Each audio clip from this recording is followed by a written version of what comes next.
raconter, c'est pour ça que j'ai été invité un peu pour faire un peu le topo de l'histoire un peu du journalisme en Suisse. C'est un peu prétentieux comme ça, mais je vais essayer de faire la part des choses entre les développements passés et les développements actuels.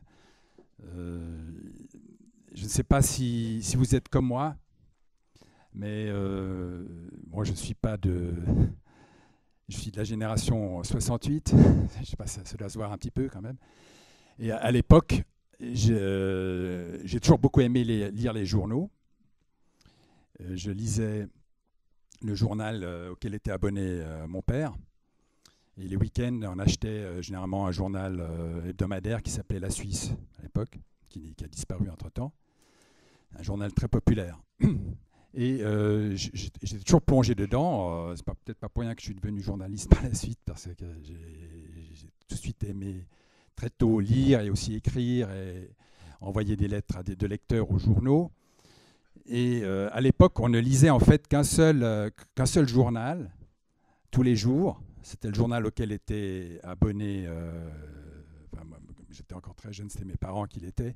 Par la suite, je me suis abonné aussi, mais c'était un journal. Donc jusque dans les années 90 à peu près, jusqu'au moment où j'ai commencé à moi-même à travailler dans un quotidien et que j'en recevais le quotidien automatiquement, j'étais abonné à un quotidien et je me fiais à l'information de ce quotidien pour suivre l'actualité mondiale et locale.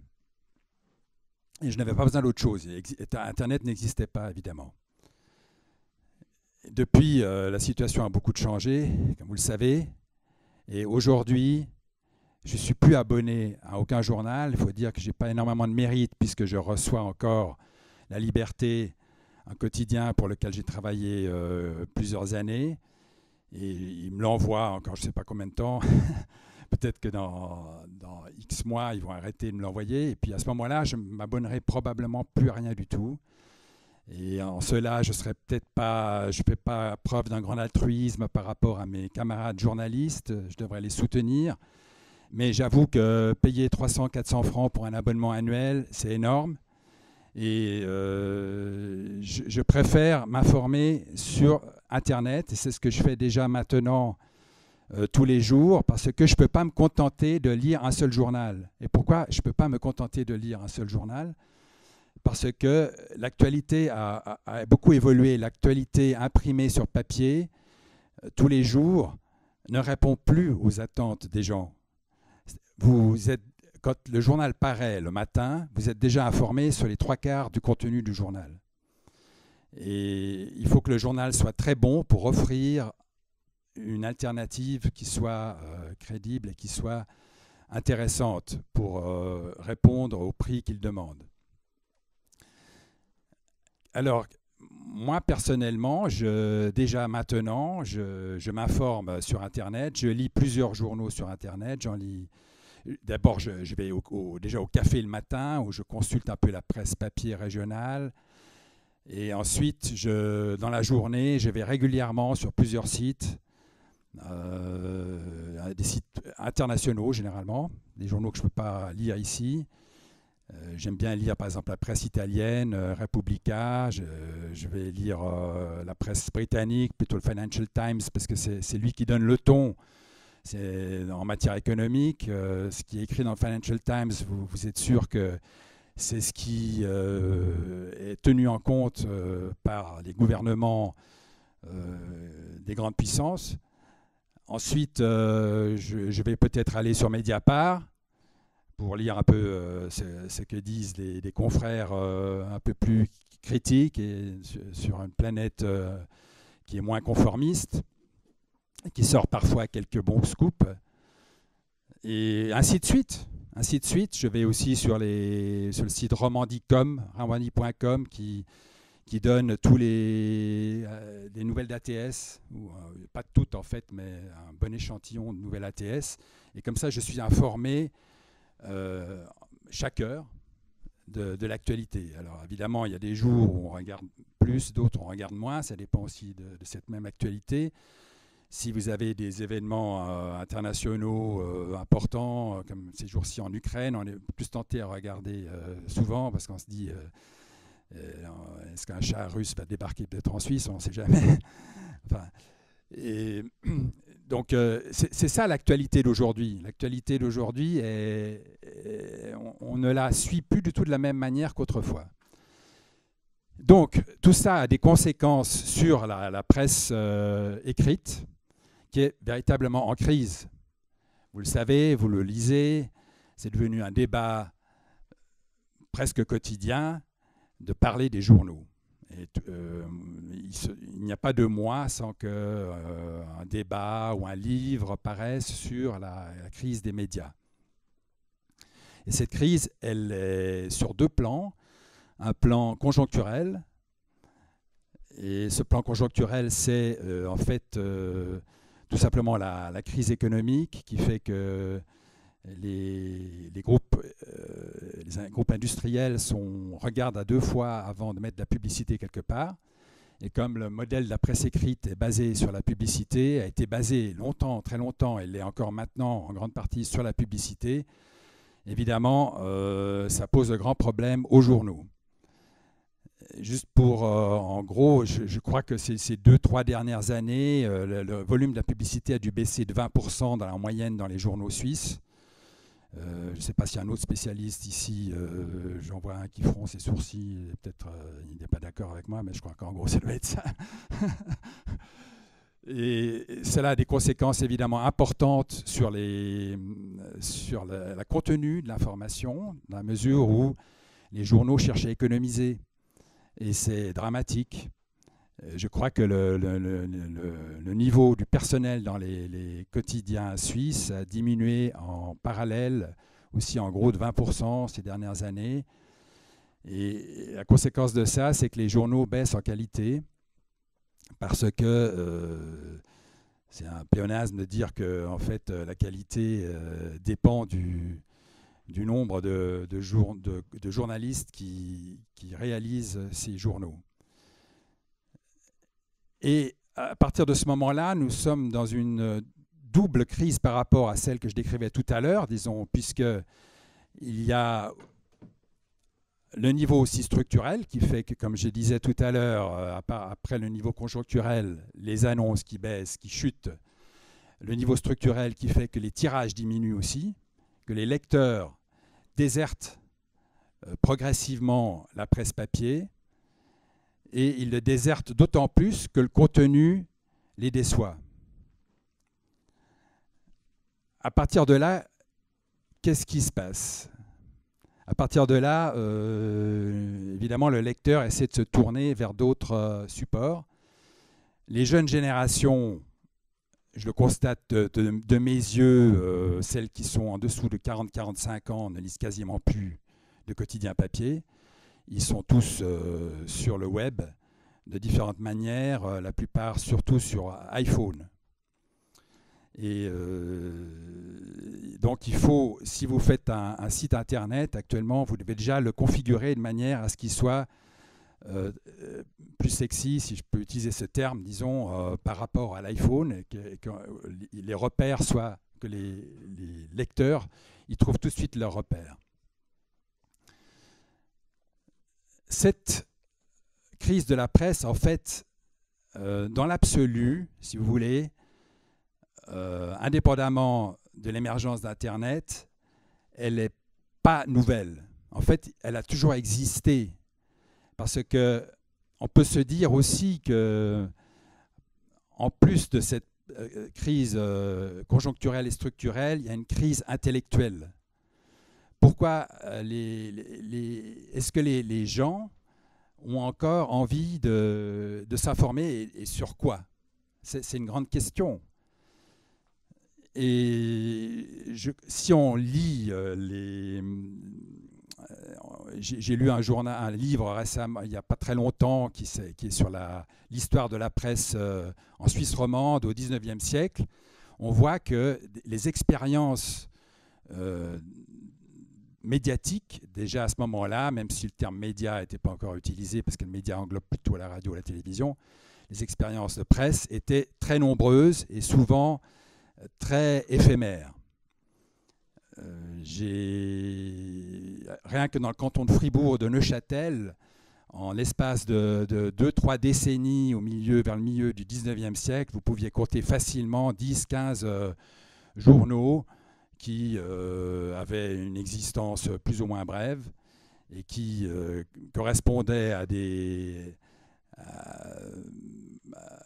opinions, souvent, ou à des besoins.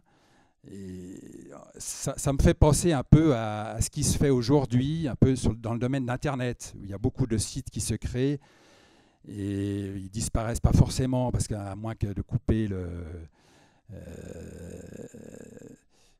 cordon de l'abonnement au serveur, le site demeure, mais il faut quand même l'alimenter pour que les gens y aillent. C'est justement l'esclavage d'Internet, c'est que si vous vous lancez dans quelque chose et que vous y attachez une certaine importance, vous devez quand même l'entretenir et de façon à ce que les lecteurs continuent dans leur habitude de lire ce site-là. Donc à l'époque, les journaux étaient créés et disparaissaient très rapidement. Ils duraient des fois quelques mois, des fois un peu plus longtemps, et étaient toujours liés un peu à l'actualité mondiale. On constate que les journaux un peu sur le mode actuel commencent à apparaître au milieu du XVIIIe siècle. Après, il y a la Révolution française, et très vite, des sortes de chartes de presse commencent à se créer. On commence à protéger la liberté de la presse. Et cette liberté de la presse, évidemment, connaît beaucoup de hauts et de bas depuis, en fonction des régimes plus ou moins autoritaires qui émergent en Europe. Et l'intérêt des lecteurs et la floraison des journaux dépend aussi de l'actualité internationale. On voit par exemple que pendant les grandes révolutions de 1848, où toute l'Europe est prise de convulsions, là, tout à coup apparaissent beaucoup de journaux parce qu'on sent que les gens ont besoin d'être informés sur ce qui se passe. Ils sont inquiets. Donc partout, tout le temps, quand il y a des périodes où les gens sont inquiets, il y a des expériences journalistiques. On peut se dire qu'aujourd'hui, en fait, le moment est bon pour lancer des journaux. Et on constate d'ailleurs, je crois que d'ailleurs les journaux traditionnels, mainstream, comme on dit, entre guillemets, eux, on peut-être voient leur tirage ces jours-ci probablement augmenter. Je m'excuse, je vais essayer de retrouver mes repères là. Oui, donc je parlais de la crise des effectifs. Je ne sais pas si Pierre a peut-être pas précisé que je suis aussi membre du comité central de l'organisation professionnelle Impressum, donc qui compte 5000 membres, 5000 journalistes en Suisse. Donc à ce titre-là, je ne peux pas me désintéresser du sort des consoeurs et des confrères. Et des fois, ce n'est pas toujours facile parce que ma vision d'expert, disons entre guillemets, de la presse, des fois, ne rejoindrait peut-être pas forcément celle du syndicaliste. Le syndicaliste doit faire abstraction un peu de l'évolution technique, même s'il ne le devrait pas. Le syndicaliste on lui dit, bon voilà, il y a tant d'effectifs dans le journal, il va défendre ses effectifs, il aura raison de le faire, c'est son boulot, mais il doit aussi se dire on peut aussi se dire que l'évolution technique va automatiquement amener les journaux à se restructurer. Donc vous voyez ce qui se passe maintenant en France. On a beaucoup parlé de la situation à Libération, au Monde, 11 rédacteurs en chef ont démissionné. Donc moi, ma réflexion immédiate, c'était de me dire, mon Dieu, ils ont de la chance en France d'avoir autant de rédacteurs en chef. En Suisse, ça correspondrait à peut-être au chef de rubrique de 2 rédactions mises ensemble. Et chez Libération, ils sont très inquiets parce que leur éditeur aimerait transformer Libération en un grand souk, en gros. C'est la tendance actuelle, c'est que les éditeurs se rendent compte que petit à petit, ils vont devenir rentables s'ils émigrent sur la toile, parallèlement au papier. Et à terme, dans un terme relativement bref, j'estime que dans 4-5 ans, beaucoup de journaux sur papier auront disparu, auront migré sur le net. Ces journaux vont pouvoir récupérer des revenus sur la toile, donc en numérique seulement. Et des groupes en Allemagne, par exemple le groupe Springer donne déjà le ton, il est très bénéficiaire, il atteint même des records de bénéfices grâce à cette politique-là. Et en Suisse, c'est Ringier le suit. Donc Ringier, juste pour une parenthèse, vous me dites si je suis trop long, tu me dis Ringier va suivre la tendance aussi, puisqu'ils ont été rachetés le temps, ils ont racheté le temps, et qu'on peut s'interroger sur justement la destinée de ce quotidien de référence. Qu'est-ce qui se passe? Donc, ces groupes migrent sur le net, deviennent rentables, mais à quel prix pour l'information? À quel prix pour les journalistes qui ont fait toute leur carrière sur une éthique et sur des valeurs en lesquelles ils croyaient et qui voient que ces valeurs sont remises en question actuellement? Qu'est-ce que je veux dire par là?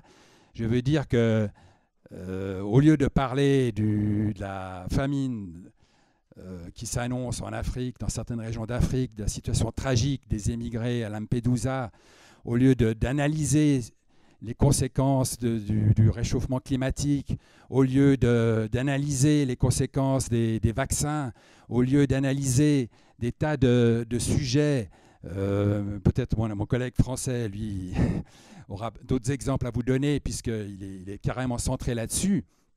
C'était aussi la vocation d'ailleurs de la Méduse, qui au début s'appelle Radeau de la Méduse. C'était Boussole pour un monde à la dérive, qui a été créé en 2003. Au lieu de parler de tout ça, les médias vont préférer parler de l'entertainment, de l'infotainment, comme on dit. Donc c'est lié l'information et le divertissement. Alors vous voyez déjà Ringier à Zurich, qu'est-ce qu'ils font? Ils vendent des billets. Est-ce que c'est le rôle d'un journaliste de vendre des billets de spectacle pour Bob Dylan? Alors moi, personnellement, j'aime beaucoup Bob Dylan, mais je ne pense pas que ce soit la mission du journaliste de quotidien d'aider à vendre les billets de tels chanteurs. Une autre, le news desk, qu'on appelle le news desk aussi, c'est quelque chose qui est en train de remplacer le lieu de travail des journalistes, c'est-à-dire que tous les journalistes se trouvent sur un seul poste. Ça peut être sympathique, hein, je l'ai fait, j'ai travaillé plusieurs années à l'Agence télégraphique suisse, on était tous au même endroit, mais la vocation n'était pas tout à fait la même, parce que les nouveaux news desks maintenant vont mettre ensemble la presse écrite, papier, la radio, la télévision, et en plus remplir les pages des journaux sur Internet. Donc tout ça amène le journaliste à être au four et au moulin. Et comme ça, il va mal faire son travail. Je peux vous dire que dans certaines rédactions, ils n'ont même plus de téléphone pour téléphoner tranquillement. Et quand un journaliste ne peut pas téléphoner tranquillement dans une certaine discrétion, il est peu probable qu'il ait des informations intéressantes de la part de personnes qui n'ont pas envie qu'il y ait que leurs paroles soient répercutées dans une grande enceinte.